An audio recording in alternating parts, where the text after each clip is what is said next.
Да, се враќаме во емисијата, како што кажавме, на линија го имаме професорот Мерсел Билјали, зборуваме вака онлайн, не сме во живо во студио за жал, бидејќи професорот Билјали е во гостивар. Професоре, вака за почеток, добар ден, се слушаме, јас вас ве гледам, вие ме слушате во ред, нели? Да. Да. Европската Унија вчера го објави извештај за напредокот на Македонија. Видовме во него извештајот како и секоја година ги опфаќа сите оние главни поглавја од општествениот живот, од реформите во правосудството, економските реформи, другите законодавни реформи, сето она, и извештајот е една мешавина од пораки. Има одредени делови кои констатираат напредок, но има и одредени делови кои констатираат застој во реформскиот процес. Еве вака генерално за влез во разговорот, како го коментирате извештајот? Па веќе не знам дали да го наречам тоа извештај или одисејада. Значи, реално, Одисеј барем танкал по морето, по морињата, ама без своја и така. А ние цело време талкаме со целата држава и судбината на граѓаните. Реално, прочитано извештајот нема големи промени во однос на последниве 3-4 години, освен што ги потенцира посебно аспектите од политички сегмент, што мислам дека сепак едно поостро посветување на состојбите. Значи, ако се анализира добро, тоа е една добра обсежна анализа во однос на економијата, образованието, науката, институциите, судството, организираниот криминал, како функционира државната и јавната управа, медиумите и бројни други состојби. Значи, меѓутоа, сето тоа треба да се каже дека се посветува на еден посебен политички фокус во однос на геополитиката. Значи, ние мора да бидеме свесни дека и Европската Унија како конструкција е едно здружение првенствено политичка, па тоа економска и така натаму. Значи, во ваква состојба, кога таа со големи напори се бори тоа како да се санира состојбата, посебно безбедността поврзано со Украина, а ние како ништо да не се случува, како да живееме во некоја друга планета и како тоа нема да не засега нас и реално, значи, тие конкретни задачи што треба да покажеме авансирање. Никој не очекува дека можеме да направиме спектакуларни промени, но важно е секоја година, значи, еволутивно да направите напредок, а ние тоа за жал не го правиме, туку уште поназад идеме во одделни состојби. Земете, например, ево изборите помина, изборите, окей, беа добри, фер, но една работа не се внимава. Оти локалната власт е четвртата власт која треба да биде одвоена од централната власт. Тоа е една спротивставување на централната власт, а е посветена и на интересите на граѓаните. Многу помал се политизирано другите сегменти. А што ние направивме? Значи, врвни луѓе, првите луѓе на власта држаа говори, па знаеле да отидат по штабови, по избирачки одбори, не знам какви, што е то драстично прекршување на духот, што значи локална самоуправа, согласно повелбата за локална самоуправа во рамките на Советот на Европа. Ние сме, како што е познато, и потписници и сме ја ратификувале, значи, пред многу години, но реално тешко дека се однесува согласно тоа. Значи, реално може да се каже дека имаме еден голем политички укор. И во однос на состојбите што не покажуваме напредок, туку уназадување, ако тоа не се кажува, само една речица може да наведува тоа, дека во одделни области дури има уназадување. Тоа е помек начин на изразување на нивниот став и тоа на писмена форма, но тоа си е тоа, па ќе видиме како. Да, мене, професоре, да ви кажам, ајде да не речам дека ме изненади, туку добро е барем што во извештајот не е нотирано дека немаме усогласено со надворешната политика на Европската Унија после оние неколку гласања во Обединетите нации, каде што и бевме укорени од Европската Унија да внимаваме што правиме. Ние повторно, еве сега и последното гласање кога беше што предизвика внимание во јавноста, повторно бевме ние, Унгарија и не знам 4-5 земји, само ние бевме жолти на таа една огромна светска табла. Некако ние, еве, ова прашање веќе како да не се водиме со политиката на Европската Унија или на Брисел конкретно, туку повеќе гледаме што ќе каже Трамп од Вашингтон. Да, видите, еден од главните столбови на Европската Унија е заедничката надворешна и безбедносна политика.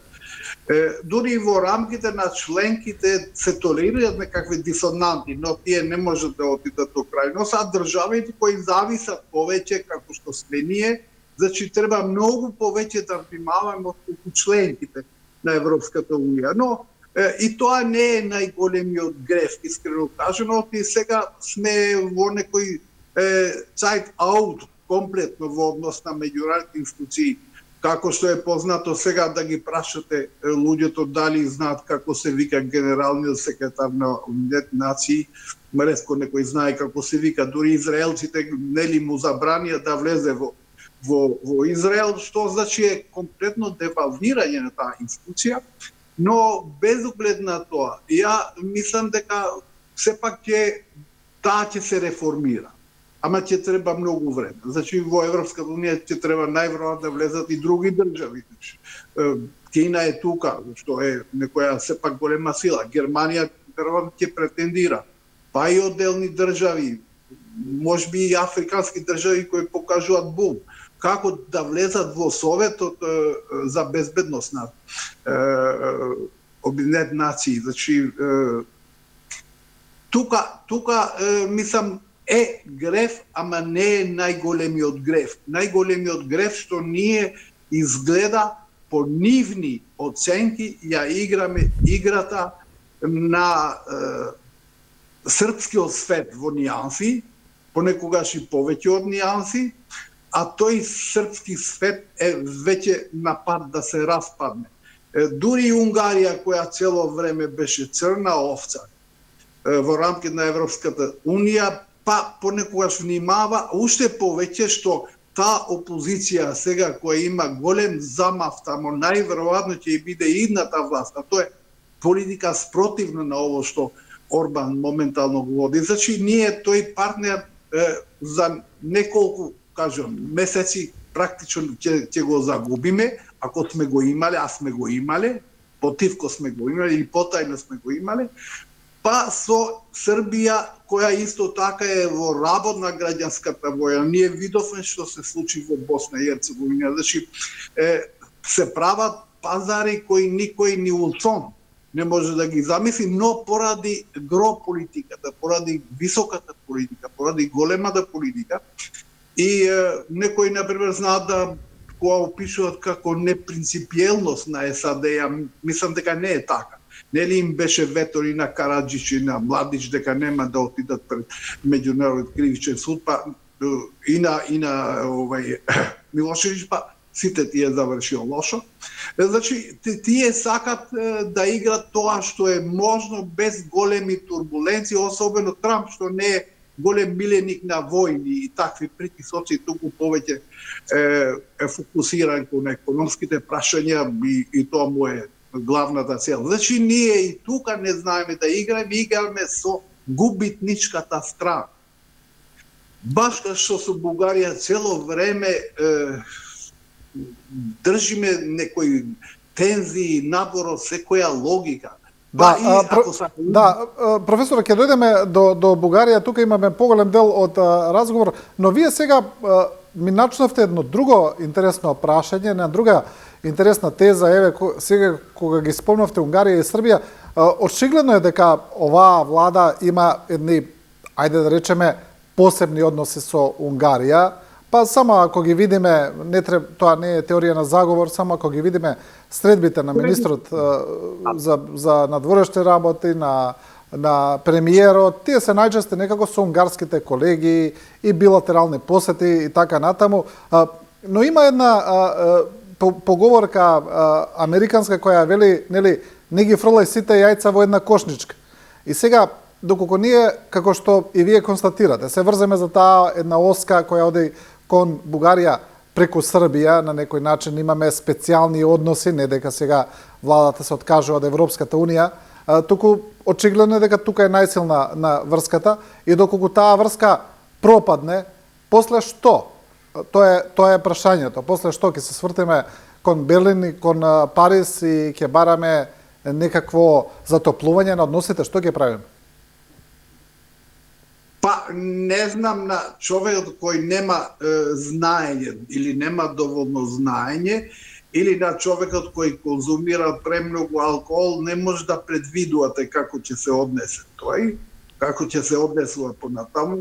Мислам дека сепак не чекаме, значи ние наместо да ги водиме процесите, да ги предвидуваме и да почнеме да се престројуваме во таа насока, ние очекуваме процесите да не водат нас. А тоа е најлошо. Значи не сте успеле да ги предвидувате, па посвестно делувате, тоа си има своја висока цена. И јас мислам дека Македонија е на пат да плати многу висока цена. Се уште ние не сме свесни дека и безбедносно, и економски, и за поголем стандард, и за стабилност, нам ни е потребна и Европската Унија. Оти сме членка на НАТО, а не знам и колку сме релевантни таму и не знам колку не почива таму и тоа е еден голем знак прашалник. Значи, наместо да се фокусираме кон тоа, цело време гаим некој голем патриотизам. Значи, гол патриотизам кој, за жал, се уште се продава кај луѓето, а тоа може многу да ни чини. И се покаже и во поблиска историја и подалеч, значи такви патриотизми и за силни држави завршија многу кобно. Посакувам нам да не случи тоа, но реално сме на многу лош пат. Да, еве да се вратиме на европскиот извештај. Значи во него се вели вака: Македонија треба да ги интензивира напорите за почитување на владењето на правото, особено заштита на независноста и интегритет на судството, да ја засили борбата против корупцијата, при што се оценува дека е постигнат ограничен напредок во областа на судските реформи. Ова ми се чини дека не е нешто ново, се повторува во секој извештај. И сега има една оценка од дел од аналитичарите кој оди вака кога го сумира целиот извештај. Вели вака: извештајот е неумолив во својата административна прецизност. Северна Македонија заглавена на патот кон Европската Унија, реформите не ги спроведуваме, а за да се одблокира тој процес потребно е да се направат уставни измени. Ова е сумирано за целиот извештај. Се согласувате ли? Не само што се согласувам, туку ми е многу чудно и на многу луѓе им е многу чудно како не можеме да собереме памет бар од нашите лоши искуства што сме ги имали во блиското минато. Нели, ние да бевме, значи, малце попаметни, најверојатно ќе се договориме уште 93-та, 4-та, 5-та, кога имавме на маса предлог Република Македонија цртничка Скопје, и тоа само за надворешна употреба, но патриоти под наводници тоа го смета трагедија, па потоа понатаму се играше на таа античка Македонија, што реално нема врска ништо со ова постојна Македонија, значи тоа е само играње со чувствата на јавноста за чувствителни државнички работи кои се многу важни.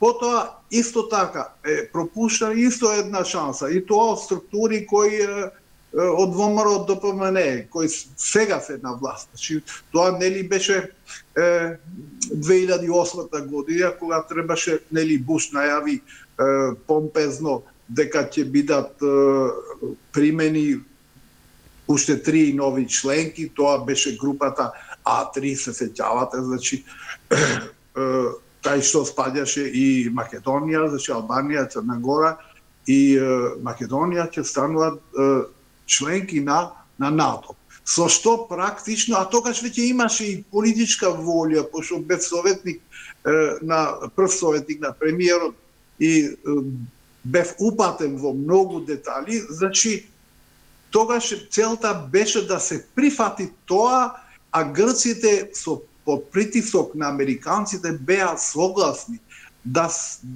ја прифатат, да се согласат со членството со ФАЙРОМ, значи со тоа поранешна Југославенска република Македонија, и лично бе присутен кога нивниот премиер каже на нашиот премиер на 8 очи, пошто бевме 20 со 20, дека окей, ние ќе се согласиме да бидете примени во НАТО, а најверојатно и во Европската Унија, а тоа се очекуваше 2010 година, но немојте да очекувате дека ќе се зачлените со ова уставно име што го имате, туку со поранешна Југославенска република Македонија. Значи, важно да влезевме ние таму во НАТО и Европска Унија 2010 и сега ќе прославиме 15 години членство, со значи ќе имавме развиена економија, развиено здравство, развиено земјоделство, добар стандард на луѓето, можеби ќе повративме дел од луѓе што ни бегат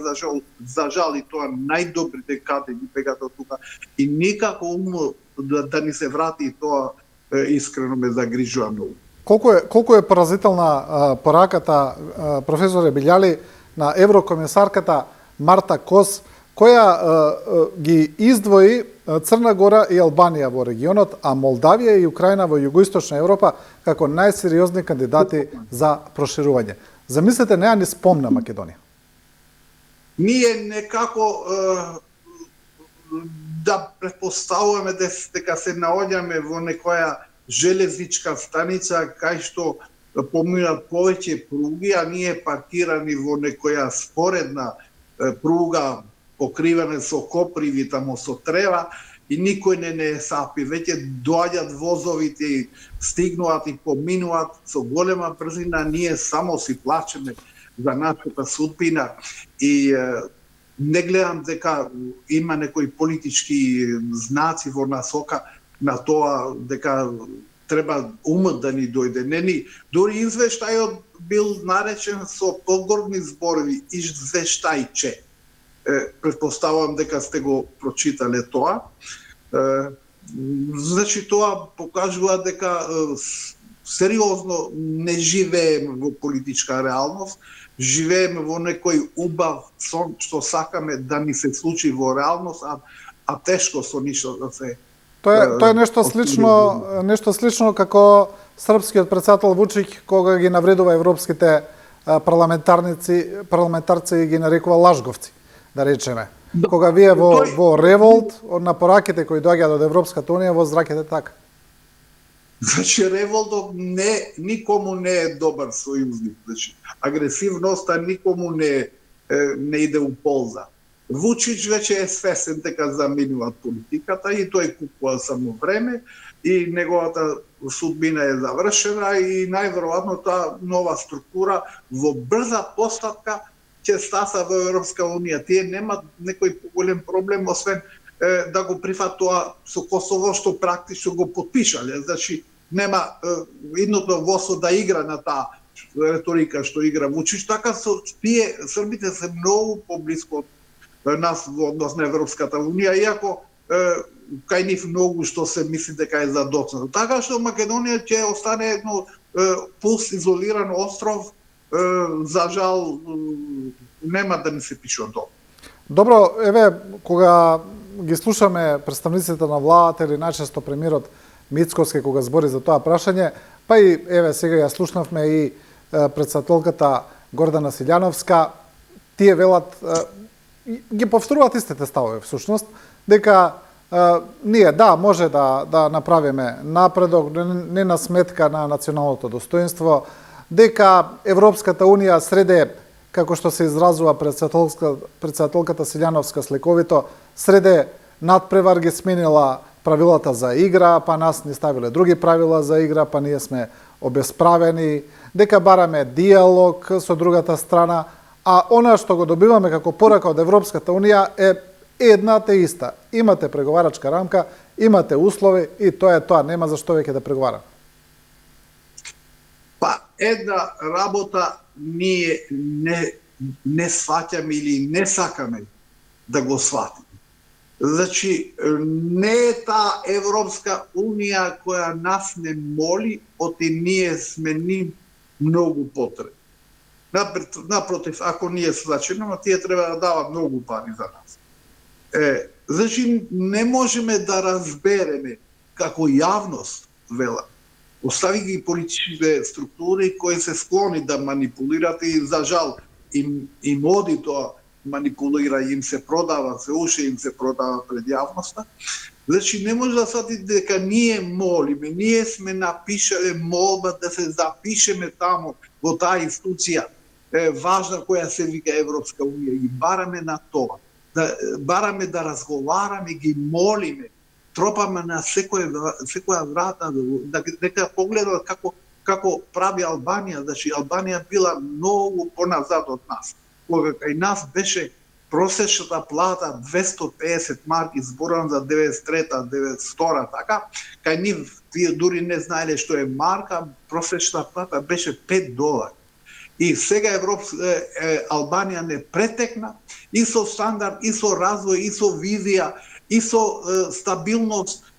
Гледате дека таму функционира државата, многу министри завршија у затвор, некои избега, дори многу блиски соработници на Рама. Значи, треба да имате државнички капацитет за тоа да го правите. Поинако не се патува во Европската Унија со багаж кој ние цело време го вртиме, го продаваме тука како ефтин патриотизм. За жал, тоа ќе ни се скрши по главата. Можеби и иднината на државата е опрашањето и преддолг период. Значи, таа стагнира и кај бројни луѓе ќе созрева свеста дека ова е губење на време. Значи, прво, зошто ние сме толку против бугарите да влезат во устав? Па тие, ако треба да влезат, тие не треба да влезат поради бугари. Тие треба да влезат поради нас самите. Од се малцинство кој треба да ги ужива сите права, дури со позитивна дискриминација. А ние тоа не го правиме, и наши граѓани, од и на една Бугарија или од некои други причини кои само се маскира со ова фасада. Има нешто за тоа, што мислим тоа води до пропаст, но за жал се уште тоа функционира. Значи, никако да се освестиме што е државнички пристап, што е ефтина дневна политика. Ние продолжуваме да играме со многу ефтина, па дури ако сакате и опасна дневна политика, која може да ја чини на државата комплетно како целина. Добро, сега, еве, како што гледаме од изјавите на премиерот, освен оние гаранции кои ние цело време ги бараме за да се направат уставните измени дека Македонија нема повторно да биде блокирана од Бугарија во текот на процесот, веќе често се повторува и она директно барање за реципроцитет. Премиерот вели, ако бугарите влезат во уставот, бараме и почитување на правата на македонците во Бугарија. Сето тоа има логика, ами има една работа која во меѓународните односи се нарекува политички опортунитет.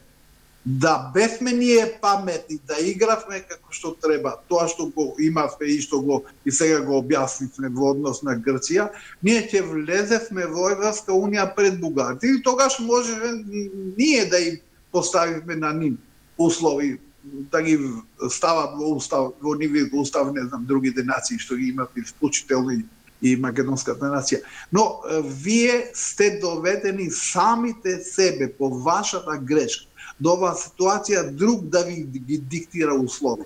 Значи, тука е вашата слабост, ваше незнање или вашата манипулација. Тоа е. Значи, ова мора да им кажеме на луѓето и на јавноста како цели. Значи, ти од состојба на губитник сакаш да бараш нешто со само силните го бара. А си можел да бидеш ти силен и да диктираш услови. Значи, тука е она што ние водиме како лоша политика и никако да се исправиме, никако да се гледаме на огледало дека грешиме, никако да се коригираме, туку продолжиме упорно да удираме со главата кроз зид, мислејќи дека зидот е послаб од нашата глава. Да, еден од бугарските европратеници Андреј Ковачев неодамна изјави дека за иронично се разбира и саркастично дека за македонците нема проблем да влезат во Европската унија, бидејќи 200.000 од нив имаат бугарски пасоши.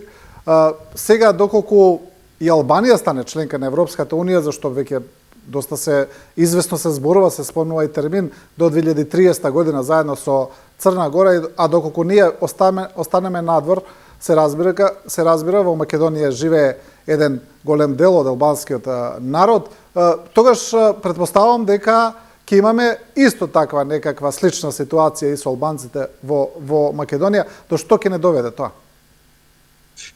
Па многу сте во право со оваа констатација.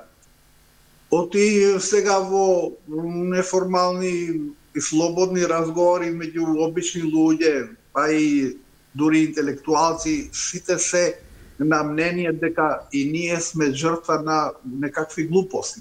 Мислим како народ. Не зборам за политички структури кои на албанско исто така не се разликуваат и од македонските структури, но како јавност, и мислам дека и вашето прашање во таа пол, значи јавноста почна да се развива во насока, па ние само губиме време.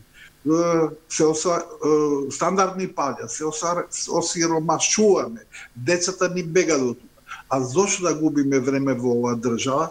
Ако Албанија влезе во Европска унија, па можем да ги молиме нив да бидеме дел. Значи, има такви разговори, тоа секој ден се масовизира. И само политички миоп или слепец кој не ги гледа состојбите и не знае да ги објасни, или желбата за власт е посилна од рационалноста, тоа не го гледа. А тоа за жал е реалноста и со тоа сакаме ние и неќе се структураме денес или утре.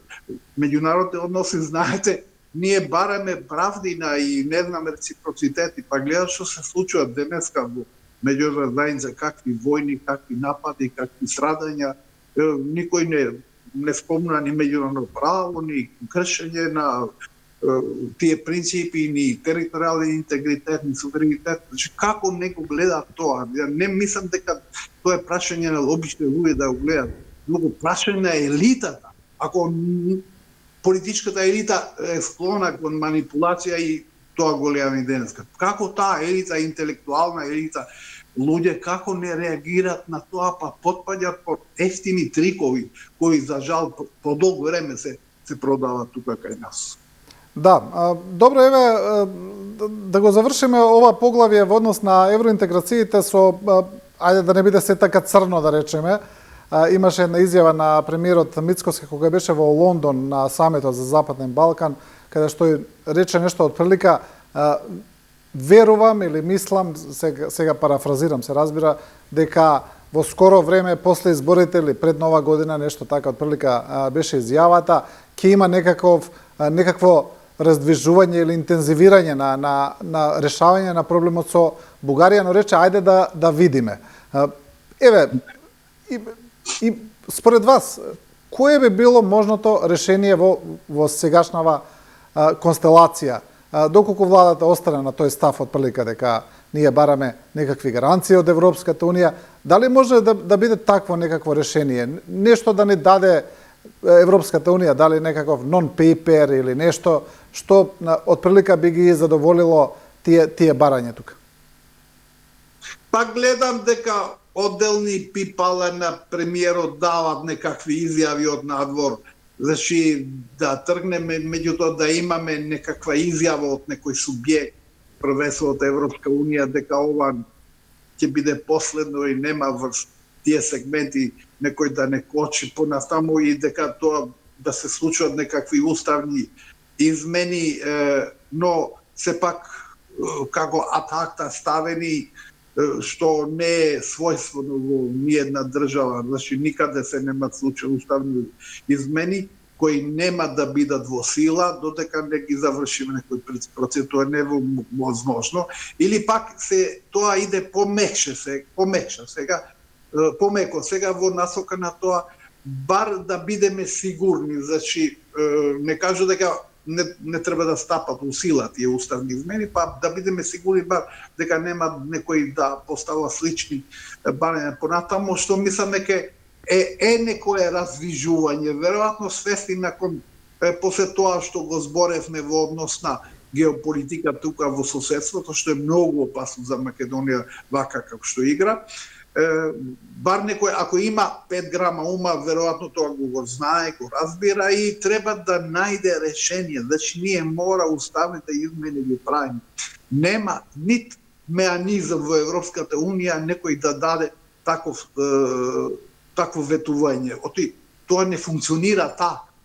Значи, секогаш вие се движите низ еден пат и никогаш не може да кажете патот, знаеш, дали ме напаѓа некој волк од лево и некој куче од десно, дајте ми гаранција. Вие ќе се очите со тоа, значи, со сите тие проблеми ќе се движите напред. Тоа е улога на политичарите, да знаете решение кај што е тешко, таму кај што е лесно нема проблем.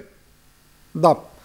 Добро, тука би го затвориле веќе овој дел, да речеме, поврзан со евроинтеграциите. Имаме околу 15-16 минути до крајот на емисијата. Ајде да видиме нешто околу изборниот процес, локалните избори, имено тие завршија, но знаеме дека и во 4 општини изборите ќе почнат од почеток, меѓу која и општината Гостивар, Маврово, Ростуше, Центар Жупа.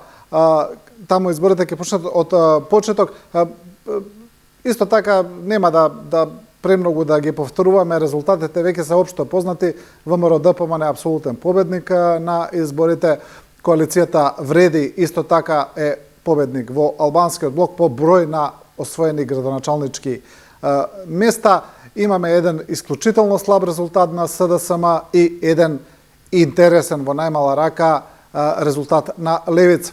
Бидејќи вие сте од Гостивар, еве директно да ве прашам, што мислите за повторените избори, бидејќи тука е многу интересна и улогата на господинот Таравари.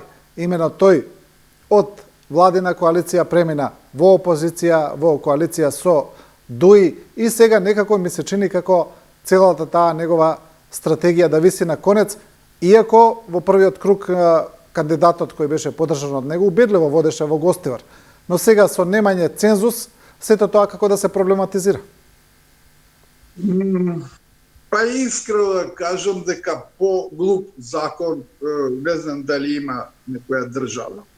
Значи, одржуваме избори и втор круг би требало, тоа е стандард, дури по повелбата тоа е јасно кажано. Значи, не се бара некој во првиот круг, во вториот круг некој цензус за легитимитетот или кредибилитетот на изборите.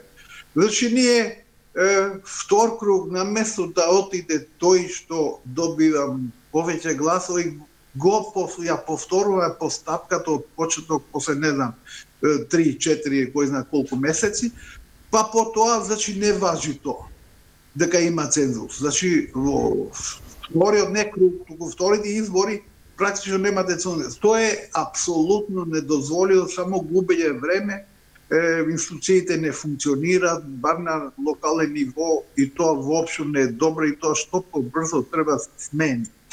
А друго политички тие игри, тоа политичките партии ги прават, гледаме ние во сите области, левица со десница со, не знам, средната политичка ориентација и така натаму. Значи, целта тука не се идеали, тука е власта по секоја цена. За жал, СДСМ загуби многу и мислам дека сериозно тие треба пред огледалото да седнат и да се залага за комплетно ново кадроско решение и тоа на најдемократски начин да овозможуваат, значи, квалитетни луѓе кои имаат познанство по таа материја. Значи, за мене не е добро од добар професионист, лекар меѓу ретките, да направиме, не знам, условно кажам, лош политичар и да го деградираме, и тоа не е добро. Значи, мора СДСМ да си седне пред огледалото, да расчисти со проблемите и да даде можност на нови структури да ја водат таа партија. Оти слаба опозиција директно се рефлектира во функционирање на системот. Утре дента, например, може таа партија да остане со 10 пратеника и практично Левица да добие 20 и не знаеме дали воопшто имаме опозиција. Левица стандардно добива од тие незадоволници што се опозиционери, па од најди гласари.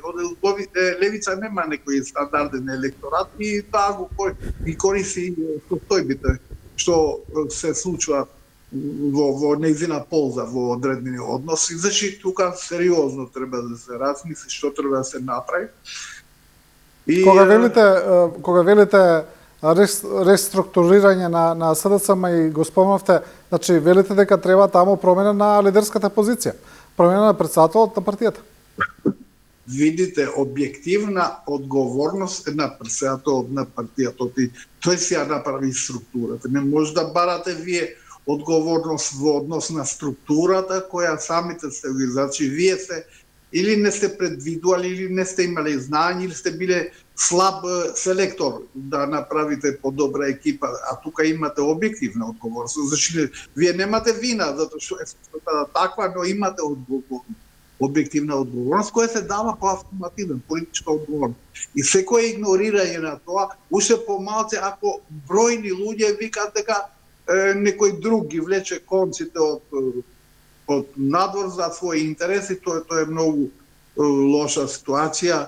Без оглед да тоа може да не е вистина, но луѓе веруваат на тоа, само зашто веруваат вие се на електорален пазар, значи треба да внимавате и да бегате од тоа. Јас се надевам дека ќе смогнат тие сили, и без јака опозиција власта може да направи што сака. Да, кога зборуваме веќе за опозицијата, таму се наоѓа и ДУИ, можеби на некого тоа му изгледа чудно после 20 години на власт, но така е, тоа особено го покажуваат и резултатите од локалните избори, таму се најавува конгрес. Што очекувате сега? Мислите ли дека е можно Али Ахмети да се повлече од ДУИ, па и од политиката, и што мислите за еднината на таа партија, бидејќи постојат едни, ајде да речеме, две спротиставени мислења. Едното е дека да, треба да се повлече, таму треба исто така нови, свежи луѓе и така натаму, но има една друга теза која вели вака, не, тоа нема никогаш да се случи, Али Ахмети ја создаде таа партија, Али Ахмети ќе ја затвори. Тоа е тоа. Што мислите вие? Ја мислам дека никој нема приватна своја политичка партија. Вие сте јавна личност и кога се структура на бројка изолирани, не знам, кои веруваат во вас, но вие ги водите кон една насока. Сте ги водиле подолг период и секогаш се ги добили изборите. Но видите, добрите лидери кои имаат визија, значи тие ќе се повлечат обично кога се најсилни.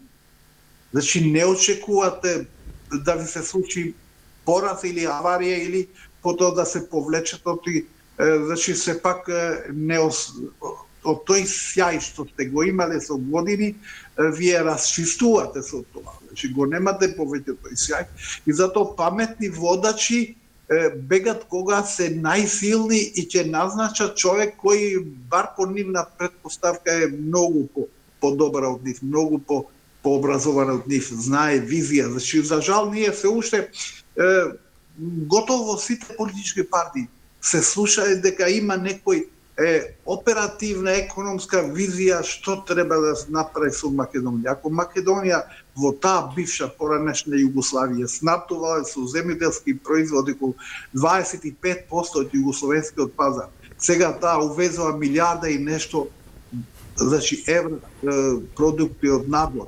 Значи ние немаме визија што е земјоделство, модерно земјоделство, немаме визија што е рурален туризам, немаме визија како да отвараме работни места. Значи се слушае дури при парламентарни избори никој не зборува за економија.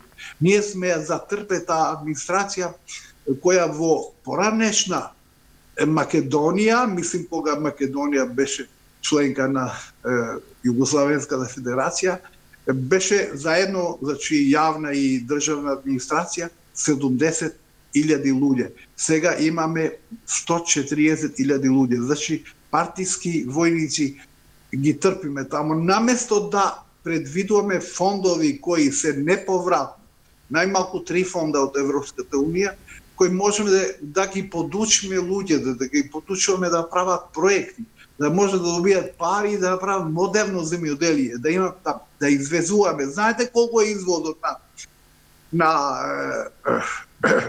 Холандија, на пример, годишно?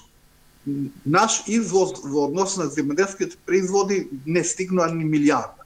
Значи помалку од милијарда, а холанѓаните кои се нешто по-големи од Македонија има 123 милијарди евра годишно извоз. Значи, во овие услови што ние ги имаме, да го немаме приближно бар 50% од нивниот потенцијал, со што ќе стане стварно развиена држава, стабилна, функционална, немаше луѓе да ни бегат, туку ќе молеа луѓе да дојдат кај нас да работат. Значи, ние немаме ум, немаме немаме здрава наука, за жал и дел од научниците играат како што свират политичари, што не ни во комунизмот не беше така. Значи, еве јас слушав едни економисти кои ги фалите, секогаш ги фалат победници. Интересно, при секој избори кој победува, тој како славен, не знам, економист или тој или повеќе, ја фалат власта. И од таква структура немате ништо. За жал, значи, лидерот не треба да гледа како до наредните избори, туку како до наредната генерација, како за наредната генерација, нивниот опстанок, нивниот живот. Тоа ние го немаме, тоа ни фали. Да, за жал. Да ве вратам повторно на политичката анализа. Во однос на ова, што мислите за коалицијата Вреди? Бидејќи таму сега имаме двајца лидери, господинот Меджити и господинот Касами. Коалицијата ги помина овие избори релативно добро, успешно јас би кажал, со најголем број на освоени градоначалнички места. Мислите ли дека ќе опстои коалицијата, бидејќи сега некако далекува како да се зацврсти? Ја мислам дека тие ќе се снајдат, ќе тргнат во многу по-неповолни ситуации од нула и сега има добра позиција и немаат причина да им се случи нешто лошо. Не верувам дека има и таму големи кавги околу тоа дали ќе се спојат во една политичка партија. Ја претпоставувам дека ќе се спојат. Ниту е дилема кој ќе биде лидер, веќе тоа е познато унапред. Значи, не гледам дека тие во таква комоција што се наоѓаат сега, дека им е тешко и дека ќе избијат не знам какви проблеми. Една работа е кај нив, тие ќе држат подолго време период таа ипотека на туторство во однос на премиерот, дали ќе смогна сили да се ослободат од тоа на нив останува, но најверојатно луѓето тие се пред мониторинг, луѓето цело време ги пратат и веројатно се свесни тоа, ако не се свесни, веројатно ќе платат цена. Да, ја спомнавте вие пред малку Левица.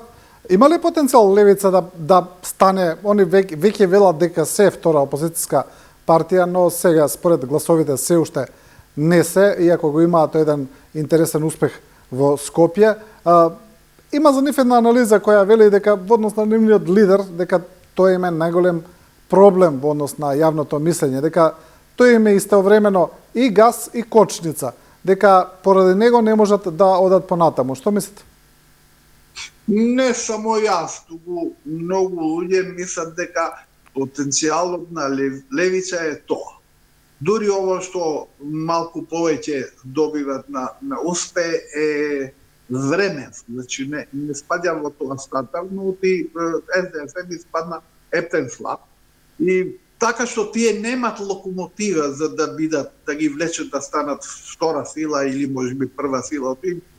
Знае некоја левица, пошто ова не дефинира каква левица, пошто едно време беа го посетија гробот на Евероџа и идеолошкиот проблем да ги прочитам. Но дури да е умерена левица, тоа знаат да биде јака партија. Но овој лидер толку е потенцијалот да влече до овој степен, ово му е максимум, значи и по изгледот, и по формата, и по действувањето, и реториката не се очекува од него повеќе. А СДСМ може да зајакне, стварно треба луѓе, јас мислам првенствено треба да гледат кон важни луѓе кои се докажа, кои се познати, дури треба да трагат по економист некои што ја познава сферата на економија, доста ни од гола политика.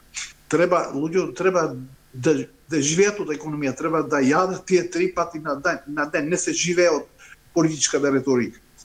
Да. И добро, еве за крај констатиравме уште на самиот почеток на политичката анализа дека ВМРО-ДПМН е апсолутен победник на изборите, тоа не е спорно, иако има анализи со помал број на гласови, со пат и така натаму, се е тоа добро, но сепак 55 освоени општини, тоа е тоа, но сега ВМРО-ДПМН ги има во своите раце сите 3 полуги на власта. Го има председателот, сите 4, ајде да речеме, председателот, централната власт, извршната власт и локалната власт. А знаеме дека со апсолутна власт доаѓа и апсолутна одговорност. Свесни ли се за тоа, дали мислите, дека веќе нема да има изговори?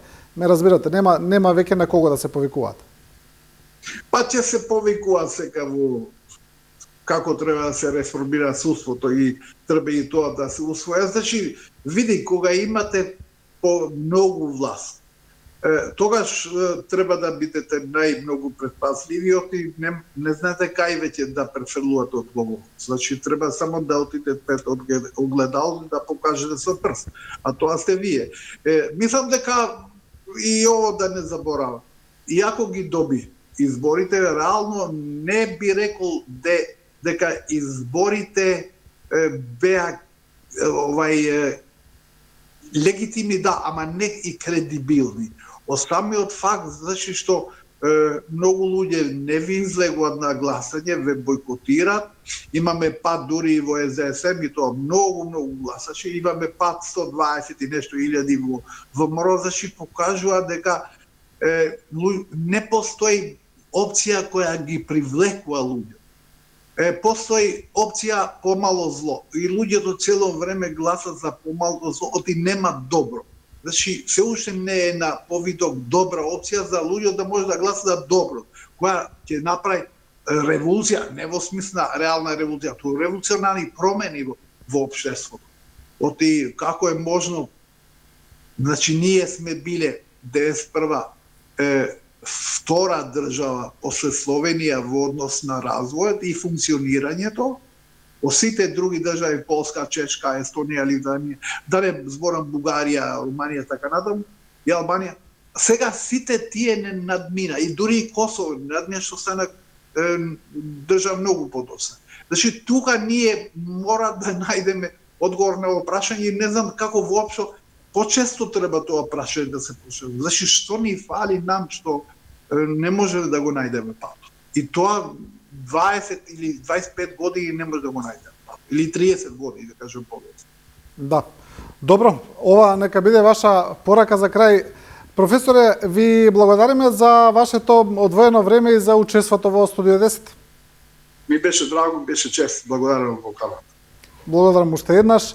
И почитувани, ова е крајот на ова Студио 10, на оваа емисија. Ви благодариме и на вас на вниманието и на довербата и останете со програмата на Телевизија 24.